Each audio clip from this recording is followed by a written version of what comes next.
Komisi 7, bagaimana respon dari Anda, Pak Saleh? Ya sebetulnya itu adalah opsi terbaik yang dimiliki oleh kurator ya.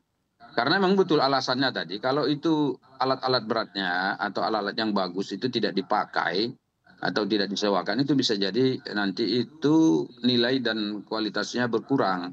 Malah bahkan mungkin bisa jadi alat-alatnya rusak gitu. Dan kalau dipakai kan itu bisa bermanfaat, bisa produktif gitu. Dan perlu juga kami ingatkan bahwa PT Stritek ini itu tidak kekurangan pembeli sebetulnya. Mereka itu punya pembeli tetap ya, seperti katakan misalnya TNI dan juga Polri. TNI kita itu kan beli pakaiannya di sana. Kita sudah lihat itu barang-barangnya itu. Jadi eh, itu jumlahnya kan besar kalau di seluruh Indonesia ya. Dan juga Polri memang tidak setiap hari mereka beli. Kemudian ada perusahaan-perusahaan retail besar di Indonesia ini juga ngambil barang dari situ. Kita juga lihat tuh barangnya. Dan kemudian juga mereka menjual ke luar negeri. Jadi ada beberapa satuan tentara di negara lain, ada banyak itu, ya, termasuk di Jerman. Kemudian itu yang paling bagus ya kualitasnya yang Jerman itu. Kemudian bahkan Malaysia sekalipun belinya dari Stritek gitu. Jadi karena itu ini ada yang beli barang-barang mereka ini. Dan kalau diproduksi, maka itu sirkulasi keuangannya akan berjalan. Nah kalau misalnya ini dihentikan produksinya, maka sirkulasi tadi akan terhambat. Nah kalau terhambat bisa jadi yang tadi pembeli tadi bisa mencari tempat produksi baru, di mana mereka akan bekerja sama lagi dengan perusahaan-perusahaan lain selain daripada PT Stritek. Nah tentu ini akan merugikan PT Stritek itu sendiri. Di mana di lain pihak, kalau misalnya seluruh perusahaan ini dijual oleh kurator, belum tentu nilainya sama dengan apa yang mereka harapkan. Bisa jadi kan utangnya kan sekian triliun gitu. Nah kalau ini dijual apakah misalnya dapat harga seperti itu? Nah ini kan ada hitung-hitungan yang saya kira juga masih belum selesai dan tuntas dilakukan. Nah karena itu jalan yang terbaik untuk sementara ini memang itu disewakan dulu. Nah setelah disewakan para pekerjanya bisa bekerja kembali dan produktivitas ditingkatkan. Apalagi menjelang Lebaran seperti ini mestinya memang ini hari-hari di mana PT Stritek dan juga industri tekstil mengambil keuntungan begitu. Jadi kita Baik, berdoa supaya janji yang disebutkan bahwa dalam 2 minggu ke depan mereka sudah bisa menemukan investor baru untuk menanam modal di tempat Stritek ini dan memakai alat-alat yang ada.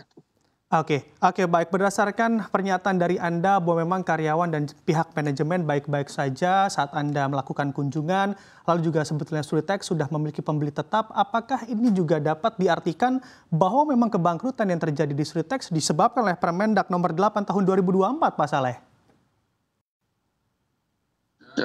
Saya kira ini kan persoalan Stritek ini tidak bisa dilihat dari satu sudut pandang saja karena bisa jadi ini kan sudut pandangnya macam-macam, termasuk diantaranya tentu adalah bagaimana industri Stritek ini sendiri memiliki memang utang yang sudah lama.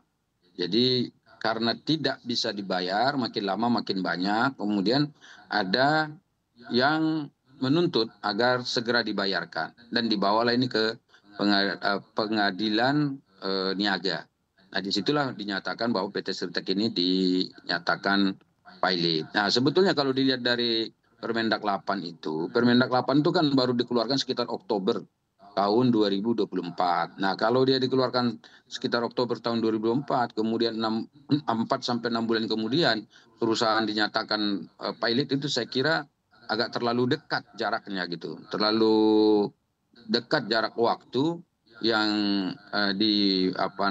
dikaitkan dengan Permendak 8 itu, sehingga kita tidak bisa memastikan apakah faktor itu yang menjadi satu-satunya menjadi penyebab atau justru malah itu hanya faktor yang mungkin dikait-kaitkan saja gitu. Nah kemudian kita juga di DPR sedang meminta agar pemerintah mengevaluasi Permendak 8 itu.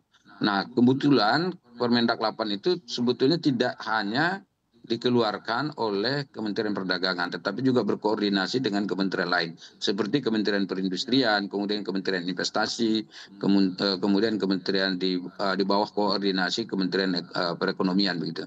Nah, ini saya kira secara perlahan juga pemerintah harus baca dari sisi regulasinya seperti apa. Apakah sisi regulasi ini sudah cukup atau belum?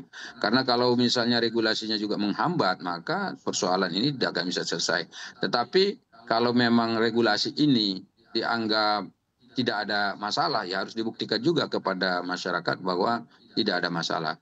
Jadi soal Permendak 8 ini sebetulnya muncul itu diungkap ke publik oleh manajemen PT Stritek waktu itu.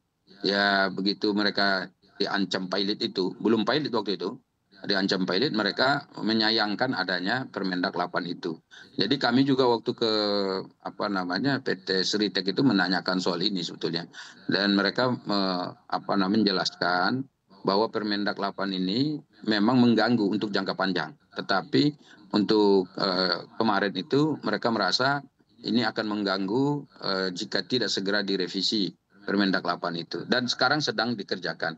Ya kita menekankanlah kepada kementerian terkait agar Permendak itu bisa segera direvisi dan diperbaiki.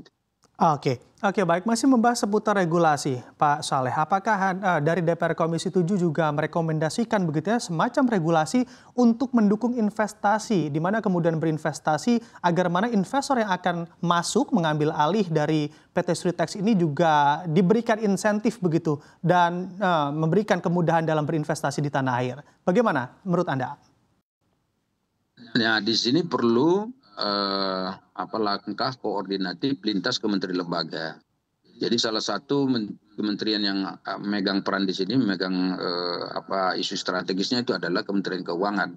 Jadi kalau misalnya pemerintah mau kasih keringanan pajak misalnya seperti itu, maka yang berhak untuk berbicara terkait itu adalah Kementerian Keuangan. Mereka lah yang memiliki otoritas kebijakan. Kemudian yang kedua, tentu ada beberapa hal lain yang harus menjadi perhatian kita semua, yaitu bagaimana menumbuh kembangkan industri-industri tekstil seperti ini di Indonesia. Dan bukan hanya Sritek, tetapi juga industri tekstil dan industri-industri lain yang ada di Indonesia. Karena sekarang kan isu yang dikembangkan di Indonesia ini bukan hanya Sritek lagi, tapi sudah ada isu lain. Katakan misalnya kayak kemarin ada Sanken, kemudian ada Yamaha, kemudian ada beberapa perusahaan industri lain, industri tekstil lain yang nama-namanya saya tidak sampai ingat satu persatu, tetapi itu juga sangat mengganggu jika itu semuanya nanti ternyata juga merumahkan karyawannya.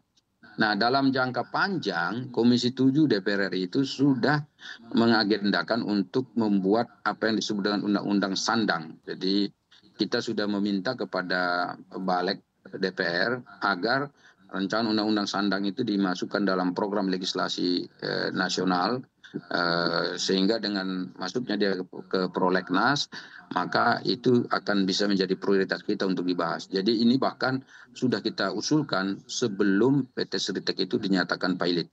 Nah, ini menandakan bahwa kami juga serius juga untuk mengantisipasi agar perusahaan-perusahaan seperti Sritek dan lain-lain ini itu bisa tetap eksis di Indonesia.